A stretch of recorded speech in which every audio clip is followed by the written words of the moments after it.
He didn't have a reality show. He didn't go viral on TikTok. He never beefed with anyone, never chased a trend, never sold out a single note in his life. And yet, Sonny Rollins was, without question, one of the most important musicians who ever lived. He died yesterday, May 26, 2026. He was 95 years old. And I need to talk about this because I'm genuinely afraid the world is going to scroll right past it. If you already know who Sonny Rollins is, you know exactly why this hurts. But if you don't, if his name means nothing to you right now, then I want you to stay with me. Because by the end of this video, you're going to understand why musicians, artists, and anyone who cares about human expression should be mourning today. Sonny Rollins was a jazz saxophonist, born in New York City in 1930. He picked up the tenor saxophone as a teenager in Harlem. The same Harlem that produced legends. The same streets that were practically paved with music in the 1940s. And from the very beginning, it was obvious this kid was different. By his early 20s, he was already playing alongside Miles Davis and Thelonious Monk. Let that sink in. He wasn't their student. He wasn't their opening act. He was their peer. In 1956, Sonny Rollins walked into a studio and recorded an album called Saxophone Colossus. That title wasn't arrogance. It was a prophecy. That record, made nearly 70 years ago, still sounds alive. It still sounds dangerous. The opening track, St. Thomas, has this infectious Caribbean lilt that grabs you before you even realize what's happening. And then Rollins just takes off, improvising, spinning melodies out of thin air, building tension and releasing it like he's having a conversation only he can hear. And somehow, you understand every word. He followed it up with Way Out West in 1957 and The Bridge in 1962. More than 60 albums over a career that spanned 7 decades. 7 decades. Think about that. From the era of vinyl records all the way to the streaming age. From bebop to the internet, Sonny Rollins just kept playing. Here's the story that tells you everything you need to know about this man. In the late 1950s, Sonny Rollins was already famous. Critics called him the greatest saxophonist alive. He had fans, he had records, he had prestige, and he decided to disappear.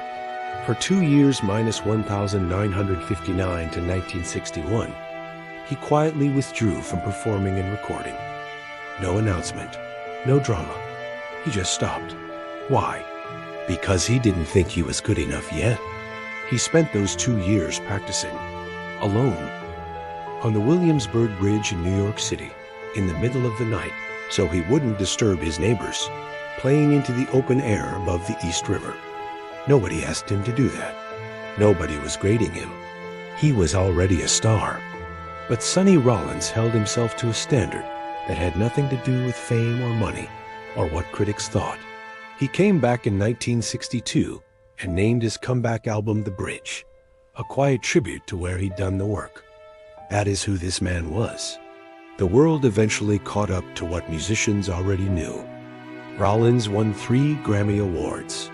He received the Kennedy Center honors. The Juilliard School gave him an honorary doctorate. President Barack Obama personally presented him with the National Medal of Arts at the White House in 2011, and later that same year, brought him back to celebrate the Kennedy Center honor. Obama, the White House, twice in 1 year.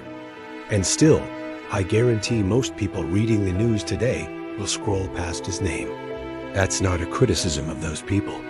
It's a criticism of a culture that has made it almost impossible for certain kinds of greatness to break through the noise. Sonny Rollins retired in 2014 in his 80s because his health finally forced him to. He'd given everything. His lungs, his years, his nights on bridges in the cold. He died Monday afternoon at his home in Woodstock, New York.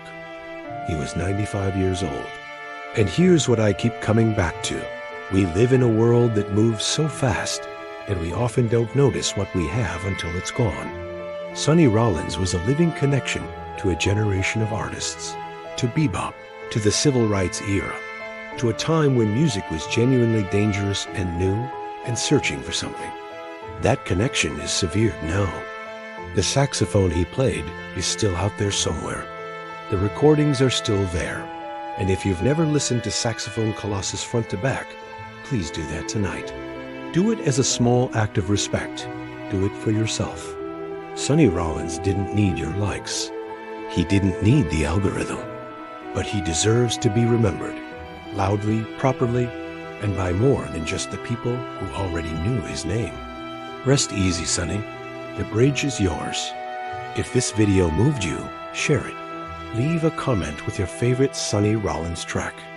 And subscribe, because we're going to keep talking about the artists who actually matter.